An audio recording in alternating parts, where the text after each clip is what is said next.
Hello students, आज आपण या व्हिडिओमध्ये पेपर 1 म्हणजेच मॉडर्न इन्स्ट्रुमेंट आणि कम्युनिकेशन सिस्टीम या विषयाचा पहिला लेसन ट्रान्सड्यूसर बघणार आहोत. ट्रान्सड्यूसरला मराठीमध्ये पारणी म्हणतात. तर आपल्याला मराठीमध्ये पारणी म्हणण्यापेक्षा ट्रान्सड्यूसर हा शब्द जास्त सोयीस्कर आहे, त्यामुळे आपण यापुढे त्याला ट्रान्सड्यूसरच म्हणणार आहोत. पारणी हा अपरिचित शब्द आहे, ट्रान्सड्यूसर हा पॉप्युलर शब्द आहे, त्यामुळे आपण यापुढे याला ट्रान्सड्यूसर म्हणणार आहोत. आता ट्रान्सड्यूसर म्हणजे काय? तर ट्रान्सड्यूसर म्हणजे एका ऊर्जेचं दुसऱ्या ऊर्जेत रूपांतर करणारं उपकरण, त्याला ट्रान्सड्यूसर म्हणतात. फॉर एक्झाम्पल, आता फॅन आहे. आपण फॅन हे कॉमनली वापरणारं विद्युत उपकरण आहे. याच्यामध्ये आपण काय करतो, विद्युत ऊर्जा दिल्यानंतर तो फिरायला लागतो, म्हणजे तो काय करतो, विद्युत ऊर्जेचं रूपांतर मेकॅनिकल एनर्जी मध्ये करतो. तर अशा प्रकारे जे उपकरण एका ऊर्जेचं दुसऱ्या ऊर्जेमध्ये रूपांतर करतो त्याला ट्रान्सड्यूसर असं म्हणतात. Okay, so it is clear what is transducer. हा ट्रान्सड्यूसर वापरायचा कशासाठी किंवा कुठे वापरतात? तर हे इंडस्ट्री मध्ये जी वेगवेगळी मेजरिंग इन्स्ट्रुमेंट्स असतात किंवा कंट्रोल सिस्टीम्स असतात, त्यामध्ये हे ट्रान्सड्यूसर वापरतात. त्यासाठी आपण ही इन्स्ट्रुमेंटेशन उपकरण शास्त्र याच्यामध्ये ट्रान्सड्यूसर वापरतात. म्हणून आपल्याला उपकरण शास्त्रामध्ये कसा ट्रान्सड्यूसर वापरला जातो, त्याचे बेसिक एलिमेंट्स काय असतात, प्रमुख घटक काय असतात हे आपल्याला बघावं लागेल, किंवा ट्रान्सड्यूसर वापरून इन्स्ट्रुमेंटेशन सिस्टीम कसं काम करते. तर इथं मी ब्लॉक डायग्राम काढलेली आहे इन्स्ट्रुमेंटेशन सिस्टीमची. याचे 3 सेक्शन्स पडतात. पहिला सेक्शन आहे इनपुट सेक्शन, याला इनपुट उपकरण म्हणत आपण. दुसरा आहे सिग्नल कंडिशनिंग आणि तिसरा आहे आउटपुट उपकरण. तर अशा प्रकारे 3 भाग पडतात, 3 सेक्शन्स पडतात. आता ह्या प्रत्येक सेक्शन मध्ये काय होतं, पहिल्यांदा आहे इनपुट उपकरण किंवा इनपुट सेक्शन. ह्या इनपुट सेक्शन मध्ये ट्रान्सड्यूसर वापरला जातो. म्हणजे इनपुट सेक्शन म्हणजे बेसिकली हा ट्रान्सड्यूसर असतो. काय असतो? ट्रान्सड्यूसर. मग काय करतो, या ठिकाणी हे मेजरिंग इन्स्ट्रुमेंट मध्ये मोस्टली वापरलं जातं किंवा कंट्रोल सिस्टीम मध्ये वापरतात. तर आता भौतिक राशी सारख्या राशी आहेत, म्हणजे टेम्परेचर असेल, तापमान असेल, प्रेशर असेल, दाब असेल. तर अशा प्रकारे प्रेशर, टेम्परेचर किंवा लाईट ह्याच्या फिजिकल क्वांटिटीज आहेत, त्याचं रूपांतर करून विद्युत राशीमध्ये त्याचं रूपांतर करायचं असतं. त्यासाठी हा ट्रान्सड्यूसर वापरतात. कारण कसं आहे, आपल्याला इलेक्ट्रॉनिक्स उपकरणामध्ये त्याच्यामध्ये जे काही प्रोसेसिंग करायचं असतं, हे प्रोसेसिंग करण्यासाठी विद्युत सिग्नलची आवश्यकता असते, इलेक्ट्रिकल सिग्नलची आवश्यकता असते.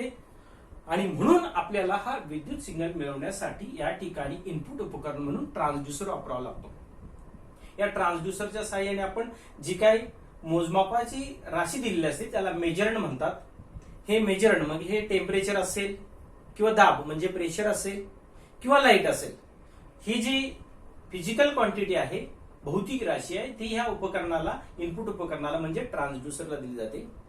अर्थातच ट्रान्सड्यूसर काय करतो, ह्या भौतिक राशीचं रूपांतर इथं विद्युत सिग्नल मध्ये करतो. काय करतो? विद्युत सिग्नल मध्ये करतो. मग हा जो विद्युत सिग्नल आहे किंवा इलेक्ट्रिकल सिग्नल आहे, हा सिग्नल कंडिशनिंग विभागाला देतो. या ठिकाणी काय होतं, प्रोसेसिंग होतं. काय होतं? प्रोसेसिंग म्हणजे सिग्नल, जो इलेक्ट्रिकल सिग्नल इथून दिला जातो, हा इलेक्ट्रिकल सिग्नल प्रोसेस केला जातो, त्याच्यावर प्रक्रिया केली जाते. कुठली प्रक्रिया केली जाते? याच्यामध्ये अँप्लिफिकेशन येतं, मॉड्युलेशन येतं, अॅनालॉग टू डिजिटल कन्व्हर्जन येतं, डिजिटल टू अॅनालॉग कन्व्हर्जन येतं किंवा फिल्टरिंग येतं. अशा वेगवेगळ्या प्रोसेसेस या ठिकाणी केल्या जातात. म्हणजे फर्स्ट अँप्लिफिकेशन तर करावंच लागतं, अँप्लिफिकेशन करून फिल्टरिंग करावं लागतं, किंवा त्याच्यामध्ये ए टू डी कन्व्हर्जन म्हणजे अॅनालॉगचं डिजिटल मध्ये रूपांतर करावं लागतं किंवा डिजिटलचं अॅनालॉग मध्ये रूपांतर करावं लागतं. अशा प्रकारे वेगवेगळ्या प्रोसेसेस सिग्नलवर इथं केले जातात. त्याच्यानंतर तो सिग्नल आउटपुटला दिला जातो. मग हे आउटपुट उपकरण काय असतं? इट मे बी मीटर असू शकतो, इंडिकेटिंग मीटर असू शकतो, किंवा या ठिकाणी तुम्ही संगणक सुद्धा लावू शकता, ऑसिलोस्कोप असू शकतो. अशा प्रकारे वेगवेगळी उपकरणं आउटपुट म्हणून या ठिकाणी आपल्याला कनेक्ट करावी लागतात. मग इथं आपल्याला एकतर मीटरच्या साह्याने रिडिंग मिळेल किंवा डिजिटल मीटरच्या साह्याने डिजिटल रीडआउट मिळेल आपल्याला, किंवा सीआरओ वेव्हफॉर्म्स मिळू शकतील किंवा ग्राफ मिळू शकेल किंवा प्रिंटर सुद्धा आपण या ठिकाणी जोडू शकतो, किंवा मग जर कंट्रोल सिस्टीम मध्ये नियंत्रण प्रणालीमध्ये जर वापरायचं असेल तर पुढे नियंत्रण उपकरण जोडलेलं असेल. तर अशा प्रकारे ही इन्स्ट्रुमेंटेशन सिस्टीम वापरत असताना ह्या 3 भाग असतात, परंतु त्याच्या पहिल्या भागामध्ये फर्स्ट सेक्शन मध्ये इनपुट उपकरण म्हणून ट्रान्सड्यूसर वापरावा लागतो. आणि म्हणून आता आज आपण या ठिकाणी ट्रान्सड्यूसरचा अभ्यास करणार आहोत. तर ट्रान्सड्यूसर म्हणजे काय? एका ऊर्जेचं दुसऱ्या ऊर्जेत रूपांतर करणारं उपकरण. It's simple. आता आपण हे ट्रान्सड्यूसरचं वर्गीकरण बघणार आहोत. ट्रान्सड्यूसरचे प्रकार.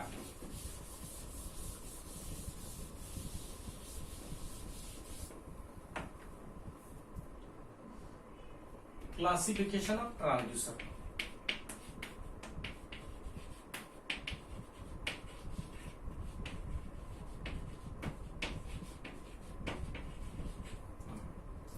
तर आता याचे वेगवेगळे प्रकार पडतात. 5 प्रकार आहेत. तर पहिला प्रकार जो आहे तर त्याच्यामध्ये जे ट्रान्सकंडक्शन होतं, ह्या ट्रान्सकंडक्शन वरून पडणारे प्रकार.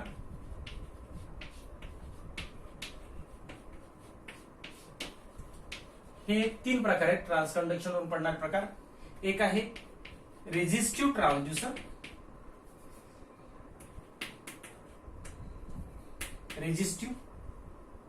दुसरा आहे इंडक्टिव्ह आणि तिसरा आहे कॅपॅसिटिव्ह. हे ट्रान्सकंडक्शन वरून पडणारे प्रकार. ट्रान्सकंडक्शन म्हणजे काय? त्या ट्रान्सड्यूसर मध्ये प्रक्रिया कुठल्या तत्वावर केली जाते, ट्रान्सकंडक्शनचं कुठलं तत्व वापरलं जातं किंवा ती प्रोसेस कोणत्या तत्वावर केली जाते त्याला म्हणतात ट्रान्सकंडक्शन.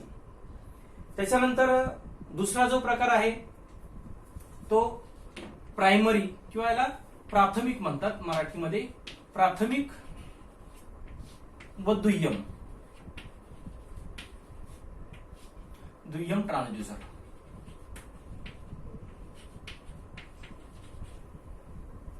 त्याच्यानंतर तिसरा प्रकार आहे ऍक्टिव्ह अँड पॅसिव्ह ट्रान्सड्यूसर.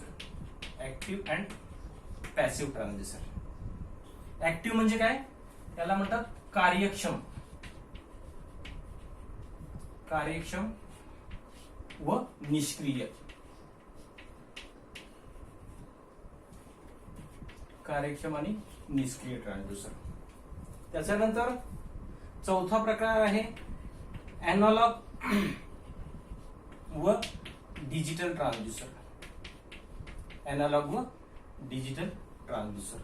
आणि 5वा आहे ट्रान्सड्यूसर व इन्व्हर्स ट्रान्सड्यूसर.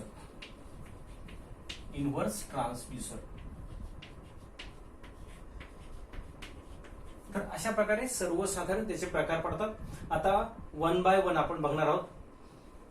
पहिला ट्रान्सकंडक्शन वरून पडणारे प्रकार रेझिस्टिव्ह, इंडक्टिव्ह आणि कॅपॅसिटिव्ह. मग याच्यामध्ये कार्य कोणत्या तत्वावर चालतं त्यावरून पडणारे हे 3 प्रकार आहेत. इथं पहिला प्रकार आहे रेझिस्टिव्ह ट्रान्सड्यूसर. ह्या रेझिस्टिव्ह ट्रान्सड्यूसर मध्ये इनपुट राशी दिल्यानंतर त्या ट्रान्सड्यूसरचा रेझिस्टन्स बदलतो आणि त्या बदलानुसार आउटपुट दिलं जातं. अशा प्रकारच्या ट्रान्सड्यूसरला रेझिस्टिव्ह ट्रान्सड्यूसर असं म्हणतात. For example thermistor. मग थर्मिस्टरला भौतिक राशी दिली तर जाते तापमान दिलं की त्याचा रेझिस्टन्स बदलतो, त्याच्यानुसार आउटपुट व्होल्टेज बदललं जातं. म्हणजे हा रेझिस्टिव्ह ट्रान्सड्यूसर, याच्यामध्ये रेझिस्टन्स बदलवला जातो, त्याला रेझिस्टिव्ह ट्रान्सड्यूसर म्हणतात. त्यानंतर इंडक्टिव्ह ट्रान्सड्यूसर. या इंडक्टिव्ह ट्रान्सड्यूसर मध्ये जे काय मेजरमेंट किंवा जे मोजायची राशी दिली जाते, मेजरमेंटची क्वांटिटी दिली जाते, त्याच्यानुसार त्याचा म्हणजे त्या ट्रान्सड्यूसरचा इंडक्टन्स बदल जातो आणि इंडक्टन्स बदलला की आउटपुट बदलतं, त्याला म्हणतात इंडक्टिव्ह ट्रान्सड्यूसर. त्याच्यानंतर कॅपॅसिटिव्ह ट्रान्सड्यूसर. हा कॅपॅसिटिव्ह ट्रान्सड्यूसर जो आहे हा कॅपॅसिटिव्ह ट्रान्सड्यूसरला जे काही मेजरमेंटची क्वांटिटी दिली जाते, मेजरमेंटची राशी दिली जाते, अप्लाय केली जाते, ते अप्लाय केल्यानंतर त्याचा कॅपॅसिटन्स चेंज होतो. कॅपॅसिटर मध्ये काय असतात? 2 प्लेट्स असतात. समजा तुम्हाला विस्थापन मोजायचं आहे, डिस्प्लेसमेंट मोजायचं आहे, तर सपोज कॅपॅसिटरच्या एका प्लेटला जर ते डिस्प्लेसमेंट दिलं आणि ते कमी जास्त झालं तर दोन प्लेट मधलं अंतर कमी जास्त होईल, म्हणजेच कॅपॅसिटन्स त्याचा बदलेल. कॅपॅसिटन्स बदलला की त्याचं आउटपुट व्होल्टेज बदलेल, त्यानुसार आउटपुटला रिडिंग मिळेल आपल्याला किंवा आउटपुटला व्होल्टेज मिळेल. तर अशा प्रकारे रेझिस्टिव्ह, इंडक्टिव्ह आणि कॅपॅसिटिव्ह हे ट्रान्सकंडक्शनवरून पडणारे प्रकार आहेत. त्याच्यानंतर प्राथमिक आणि दुय्यम ट्रान्सड्यूसर, याला प्रायमरी आणि सेकंडरी ट्रान्सड्यूसर म्हणतात. आता प्रायमरी आणि सेकंडरी ट्रान्सड्यूसर म्हणजे काय, तर काही इन्स्ट्रुमेंट्स मध्ये सुरुवातीला दोन ट्रान्सड्यूसर वापरायला लागतात. फॉर एक्झाम्पल, जेव्हा आपण प्रेशर मोजतो, प्रेशर मोजण्यासाठी पहिल्यांदा बॉर्डन ट्यूब वापरतात. हा एक ट्रान्सड्यूसर आहे. मग ही बॉर्डन ट्यूब काय करते, मी एक मिनिट बोर्डवर दाखवतो तुम्हाला, हे पुसतोय सध्या.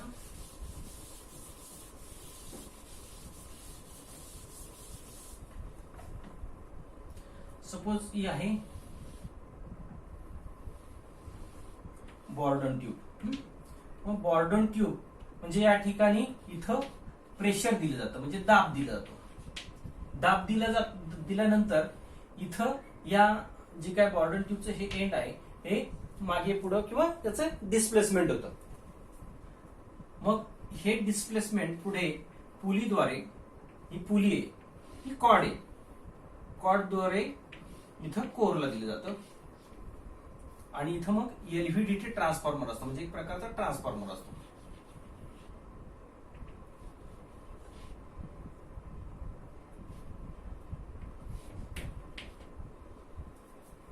तर अशा प्रकारे ही प्रायमरी असते, ही सेकंडरी असते.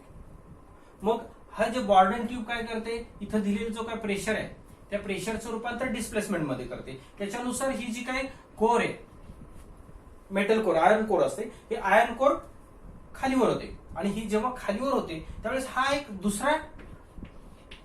दुसरा ट्रान्सड्यूसर आहे. म्हणजे हा एक ट्रान्सड्यूसर आहे बॉर्डन ट्यूब आणि हा दुसरा ट्रान्सड्यूसर आहे. मग बॉर्डन ट्यूबच्या सहाय्याने काय केलं जातं, या ठिकाणी प्रेशरचं रूपांतर डिस्प्लेसमेंट मध्ये केलं जातं. म्हणजे या ठिकाणी प्रेशरचं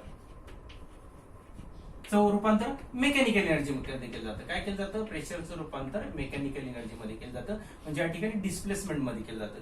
मग ही डिस्प्लेसमेंट आपण विद्युत उपकरणाला देऊ शकत नाही, म्हणून पुन्हा हे डिस्प्लेसमेंट हे वेगळ्या ट्रान्सड्यूसरला दिलं जातं. या ठिकाणी आपण एलव्हीडीटी वापरलेला आहे. मग एलव्हीडीटी काय करते, हे डिस्प्लेसमेंट ही कोर डिस्प्लेसमेंट होते आणि त्याचं रूपांतर इथं विद्युत सिग्नल मध्ये केलं जातं. काय केलं जातं, विद्युत सिग्नल मध्ये केलं जातं. तर अशा प्रकारे दोन जेव्हा ट्रान्सड्यूसर वापरतात तेव्हा सुरुवातीला हे जे काय मेजरमेंटची क्वांटिटी असते किंवा भौतिक राशी असते, भौतिक राशीचं मेकॅनिकल ऊर्जेमध्ये रूपांतर करण्यासाठी पहिला ट्रान्सड्यूसर वापरतात, प्रायमरी ट्रान्सड्यूसर वापरतात, त्याला प्रायमरी ट्रान्सड्यूसर म्हणतात. आणि त्याच्यानंतर हे जे काही डिस्प्लेसमेंट आहे किंवा जी काही मेकॅनिकल एनर्जी आहे, ही मेकॅनिकल एनर्जी परत दुसऱ्या ट्रान्सड्यूसरला दिली जाते. मग हा ट्रान्सड्यूसर काय करतो, या मेकॅनिकल एनर्जीचं पुन्हा इलेक्ट्रिकल एनर्जी मध्ये रूपांतर करतो. मग हा जो दुसरा ट्रान्सड्यूसर वापरतात त्याला सेकंडरी म्हणतात किंवा दुय्यम ट्रान्सड्यूसर म्हणतात. तर अशा प्रकारे प्रायमरी आणि सेकंडरी ट्रान्सड्यूसर म्हणजे प्राथमिक आणि दुय्यम ट्रान्सड्यूसर. तर हे झाले प्राथमिक आणि दुय्यम ट्रान्सड्यूसर. याच्यानंतर पुढचा प्रकार जो आहे तो ऍक्टिव्ह आणि पॅसिव्ह ट्रान्सड्यूसर. ऍक्टिव्ह म्हणजेच कार्यक्षम आणि दुसरा जो आहे तो पॅसिव्ह ट्रान्सड्यूसर, याला निष्क्रिय किंवा अकार्यक्षम ट्रान्सड्यूसर म्हणतात. मग ऍक्टिव्ह ट्रान्सड्यूसर म्हणजे काय, तो ऍक्टिव्ह असतो. म्हणजे या ठिकाणी ऍक्टिव्ह ट्रान्सड्यूसर मध्ये त्याला सहाय्यकारी पॉवर सप्लायची गरज नसते, तो स्वतः पॉवर जनरेट करतो. म्हणजे इथं पॉवर सप्लायची गरज नसते. काय नसते, पॉवर सप्लायची गरज नसते. आणि या पॅसिव्ह ट्रान्सड्यूसर मध्ये बाह्य पॉवर सप्लायची गरज किंवा त्याला सहाय्यकारी म्हणूया आपण, सहाय्यकारी पॉवर सप्लाय इथं आवश्यक असतो.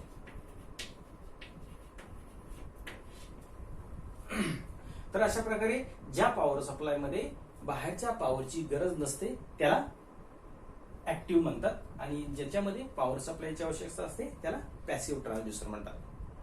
आता पॅसिव्ह ट्रान्सड्युसर मध्ये रेजिस्टिव्ह, इंडक्टिव्ह, कॅपॅसिटिव्ह ट्रान्सड्युसर येतात. याला बाहेरची पॉवर दिल्याशिवाय ते उपकरण चालूच शकत नाही. परंतु इथं आपण जर विचार केला तर सोलर सेल हा स्वतः एक जनरेटर आहे. म्हणजे काय, सौर ऊर्जा मिळाली की तो ऑटोमॅटिक व्होल्टेज मध्ये त्याचं रूपांतर करतो किंवा आपल्याला व्होल्टेज देतो, पॉवर देतो, म्हणजे तो ऍक्टिव्ह ट्रान्सड्युसर झाला.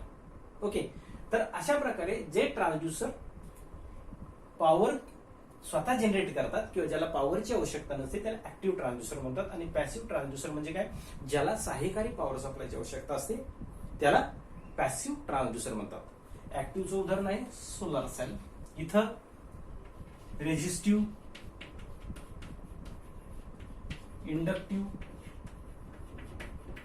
आणि कॅपॅसिटिव्ह सगळे ट्रान्सड्युसर आहेत. हे ट्रान्सड्युसर हे पॅसिव्ह ट्रान्सड्युसर असतात. अशा प्रकारे ऍक्टिव्ह आणि पॅसिव्ह ट्रान्सड्युसर. त्याच्यानंतरचा प्रकार आहे अॅनालॉग आणि डिजिटल ट्रान्सड्युसर.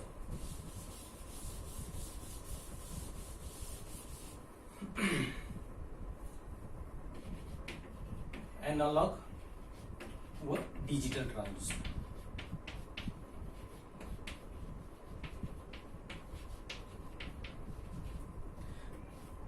नावावरूनच आपल्या लक्षात येतं की इथं काहीतरी अॅनालॉगचा संबंध आहे, इथे काहीतरी डिजिटलचा संबंध आहे. तर अॅनालॉग ट्रान्सड्युसर मध्ये जे काय मेजरमेंटसाठी जी काय भौतिक राशी दिलेली असते, फिजिकल क्वांटिटी अप्लाय केली जाते, त्याच्यावर प्रोसेस करून ज्याच्यामध्ये अॅनालॉग आउटपुट मिळतं. आणि डिजिटल ट्रान्सड्युसर मध्ये डिजिटल आउटपुट मिळतं. म्हणजे डिजिटल आउटपुट म्हणजे काय, पल्सेसच्या स्वरूपात असतील डिजिटल पल्सेस किंवा न्यूमरिक फॉर्म मध्ये. म्हणजे न्यूमरिक फॉर्म मध्ये म्हणजे काय, डिजिटल फॉर्म मध्ये. थोडक्यात न्यूमरिक म्हणजे काय, डिजिटल फॉर्म मध्ये. म्हणजे मीटर असेल तर तुम्हाला डिजिटल रिडिंग मिळेल किंवा पल्सेस मिळतील, त्याला म्हणतात डिजिटल ट्रान्सड्युसर. अॅनालॉग सिग्नल मध्ये किंवा अॅनालॉग ट्रान्सड्युसर मध्ये दिलेली भौतिक राशी प्रोसेस करून आउटपुटला अॅनालॉग सिग्नल मिळतो. तर अशा प्रकारे अॅनालॉग आणि डिजिटल ट्रान्सड्युसर. याच्यानंतर पुढचा जो प्रकार आहे त्याला म्हणतात ट्रान्सड्युसर आणि इन्व्हर्स ट्रान्सड्युसर. ट्रान्सड्युसर व अँड इन्व्हर्स ट्रान्सड्युसर.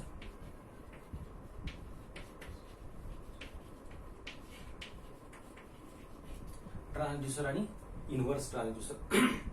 ट्रान्सड्युसर म्हणजे काय, जो ट्रान्सड्युसर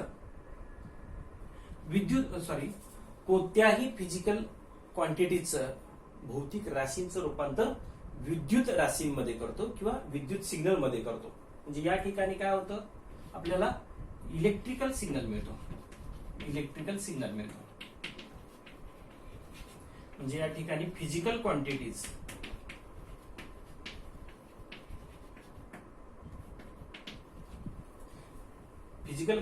इलेक्ट्रिकल सिग्नल मध्ये रूपांतर करतं. आणि इन्व्हर्स मध्ये उलट होतं. इन्व्हर्स मध्ये काय होतं, इलेक्ट्रिकल सिग्नलचं किंवा इलेक्ट्रिकल सिग्नल हा रूपांतरित केला जातो फिजिकल क्वांटिटीज मध्ये. फॉर एक्झाम्पल मोटर घेतली आपण. मोटर काय करते, मोटरला आपण काय करतो, विद्युत सिग्नल देतो, ओके नाही. आणि तो विद्युत सिग्नल काय करतो, मेकॅनिकल एनर्जी मध्ये, गतीमध्ये रूपांतरित करतो. म्हणजे या ठिकाणी उलट काम केलं जातं. विद्युत सिग्नल दिला जातो आणि त्याचं रूपांतर कशामध्ये केलं जातं, मेकॅनिकल एनर्जी मध्ये केलं जातं किंवा गतीज ऊर्जेमध्ये केलं जातं. आणि बाकीचे जे ट्रान्सड्युसर आहेत त्याला कुठलीही भौतिक राशी दिली जाते आणि त्याचं रूपांतर इलेक्ट्रिकल सिग्नल मध्ये केलं जातं. फॉर एक्झाम्पल फोटो ट्रान्झिस्टर घेतला तर त्याच्यावर प्रकाश दिला की तो विद्युत सिग्नल देतो, ओके. तर अशा प्रकारे ट्रान्सड्युसर मध्ये फिजिकल क्वांटिटीचं विद्युत सिग्नल मध्ये रूपांतरित केलं जातं. या ठिकाणी इन्व्हर्स ट्रान्सड्युसर मध्ये काय केलं जातं, विद्युत ऊर्जेचं रूपांतर मेकॅनिकल किंवा इतर ऊर्जेचं रूपांतर विद्युत ऊर्जेचं रूपांतर मेकॅनिकल एनर्जी मध्ये केलं जातं, इतर ऊर्जेमध्ये केलं जातं. अशा प्रकारे ट्रान्सड्युसर आणि इन्व्हर्स ट्रान्सड्युसर. आता त्याच्यामध्ये एक पिझो इलेक्ट्रिक क्रिस्टल असतो. पिझो इलेक्ट्रिक क्रिस्टल ट्रान्सड्युसर आणि इन्व्हर्स ट्रान्सड्युसर दोन्हीचं काम करतो. तो काय करतो, दिलेल्या प्रेशरचं रूपांतर इलेक्ट्रिकल सिग्नल मध्ये सुद्धा करतो आणि दिलेल्या इलेक्ट्रिकल सिग्नलचं डिफॉर्मेशन मध्ये सुद्धा रूपांतर करतो. तर अशा प्रकारे ट्रान्सड्यूसर आणि इन्व्हर्स ट्रान्सड्यूसर एकमेकांचे परस्पर विरोधी ट्रान्सड्यूसर आहेत. तर हे झाले ट्रान्सड्यूसरचे प्रकार.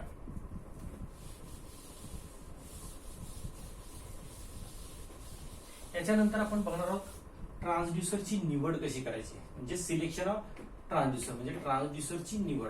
ट्रान्सड्यूसरची निवड. आता ट्रान्सड्यूसरची निवड, आता कुठलेही उपकरण घेताना आपण त्याची स्पेसिफिकेशन्स किंवा त्याची कॅरेक्टरिस्टिक्स बघतो. फॉर एक्झाम्पल साधी गोष्ट, आपण जेव्हा बाजारामध्ये मोबाईल खरेदी करायला जातो त्यावेळेस काय बघतो, त्याची फायदे, त्याचे ऍडव्हान्टेजेस किंवा त्याची स्पेसिफिकेशन्स काय आहेत. आता मोबाईल घ्यायचं म्हटलं की तुम्ही काय बघणार, त्याची स्क्रीन साईज किती जास्त आहे, किंवा त्याचा फ्रंट कॅमेरा किंवा रिअर कॅमेरा ह्याचं रिझोल्युशन किती आहे, त्याची रॅम कितीची आहे, किंवा त्याची स्टोरेज कॅपॅसिटी काय आहे. या सगळ्या गोष्टींचा विचार करून आपण मोबाईल विकत घेतो. ही सगळ्या गोष्टी चांगल्या मिळाल्या पाहिजेत. तसं या ठिकाणी ट्रान्सड्यूसरची निवड करताना सुद्धा आपल्याला ह्या सगळ्या गोष्टींचा विचार करावा लागतो. आता त्या गोष्टी कोणत्या कोणत्या आहेत, तर अर्थातच त्या गोष्टी म्हणजे त्याची किंमत आपण बघणार, हो की नाही, त्याची कार्यक्षमता बघणार, त्याची अॅक्युरेसी बघणार, त्याच्यानंतर त्याची जी काय ऑपरेटिंग रेंज आहे ती बघणार, त्याचा फ्रिक्वेन्सी रिस्पॉन्स म्हणजे तो कुठल्या फ्रिक्वेन्सी रेंजला उत्तम प्रतिसाद देतो किंवा जास्तीत जास्त ती फ्रिक्वेन्सी रेंज असावी, असे अनेक घटक आहेत. ते घटक आपण बघणार आहोत. तर पहिला घटक आहे ऑपरेटिंग रेंज किंवा कार्यमर्यादा, आपण मराठीमध्ये म्हणूया कार्यमर्यादा. म्हणजे त्याची कार्यमर्यादा ही जास्तीत जास्त असायला पाहिजे. दुसरा आहे संवेदनशीलता.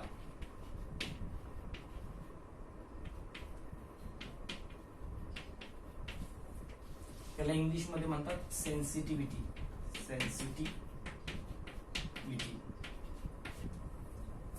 त्यानंतर तिसरा आहे वारंवारता प्रतिसाद.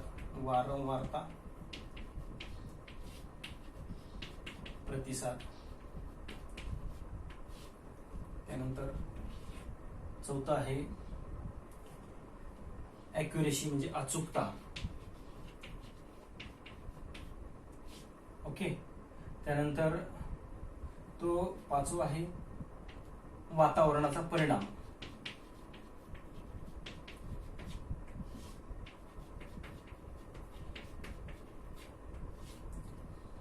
सहावा आहे लोडिंग परिणाम.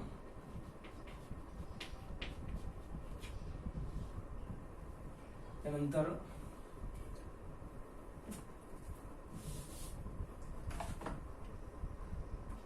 सातवा आहे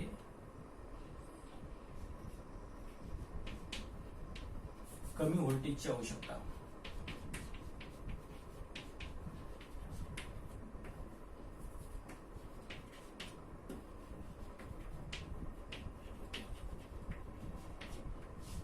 त्यानंतर आठवा आहे आउटपुट इम्पिडन्स.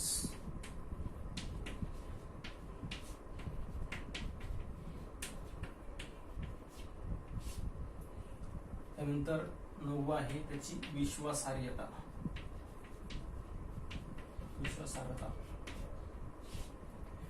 आणि दहावा आहे त्याची किंमत. तर ह्या सगळ्या गोष्टी बघून आपण ट्रान्सड्यूसरची निवड करायला लागते. त्याचं कार्यतत्वही बघायला लागतं आपल्याला.